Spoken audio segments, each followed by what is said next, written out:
Thank you so much for joining us today. I'd like to begin by getting an insight into some of the conversations that you've been having with B20 leaders over the past few months. How are they viewing the impact of the virus and the state of the global economy as we come into the end of the year? Well, again, good morning, everyone.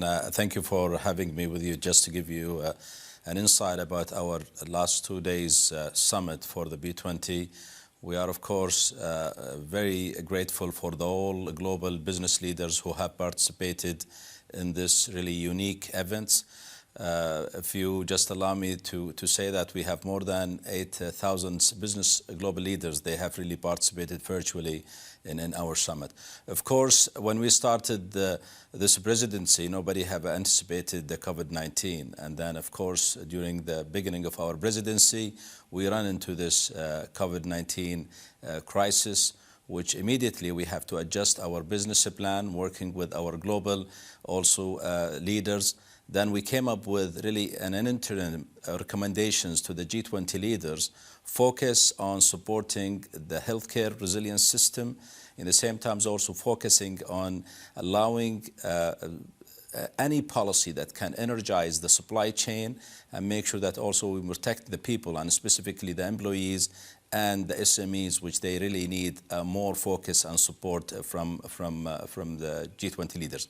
Not only that, also we give higher priority to digitizations because this has to be inclusive and has to be available for everybody to minimize the exposure of the pandemic. And finally, we have given more emphasis to focus on compliance and integrity, which normally during such a crisis really gets hit badly. So you've come up with 25 policy recommendations. What would you say is the most important of those recommendations for reducing inequalities and boosting long-term economic growth in the aftermath of this pandemic? Well, I think we have 25 recommendation policy to the G20 leaders. But if I give the high level, let's say aggregated 6, it's of course the first one is around free trade. And then also in the same times, we have been very strong advocates to sustainability of the infrastructures. And more importantly, also we need to energize the women participations on the business community, in addition to finance specifically for startup and SMEs. And then also we have looked at educations, future educations and labor markets as a way for us to enhance our recommendations for gender equality policy. In the same times also we, as I said it earlier, we have digitizations and compliance integrity. So those high-level 6 items, they were really the most top priority for us in our 25, including, of course, the sustainability of climate change as well.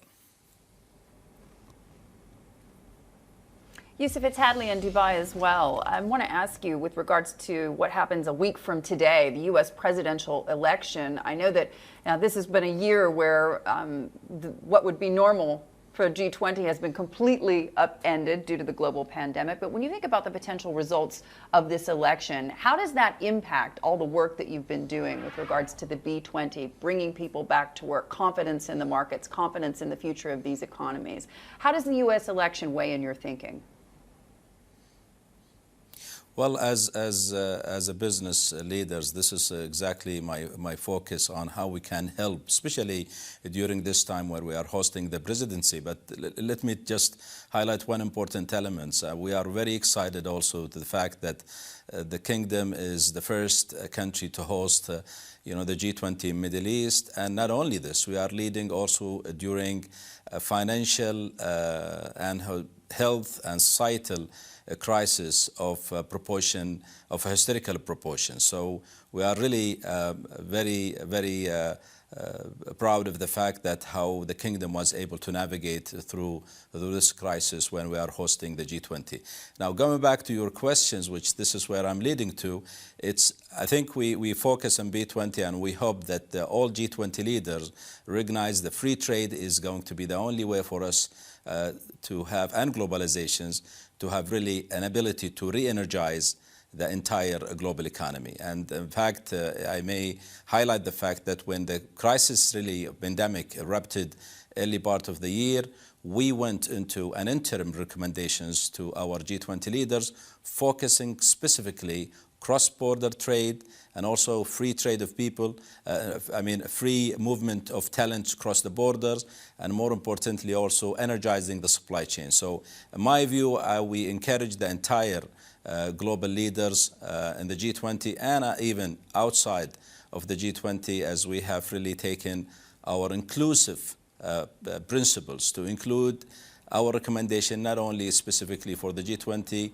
also other nations that is really needed, also the support specifically during this time. So we encourage all G20 leaders to go for globalizations, free trade, and hopefully this is going to be the case starting on hearing our policy recommendations. And we are eager to see the G20 meetings next month are really adopting our B20 recommendations.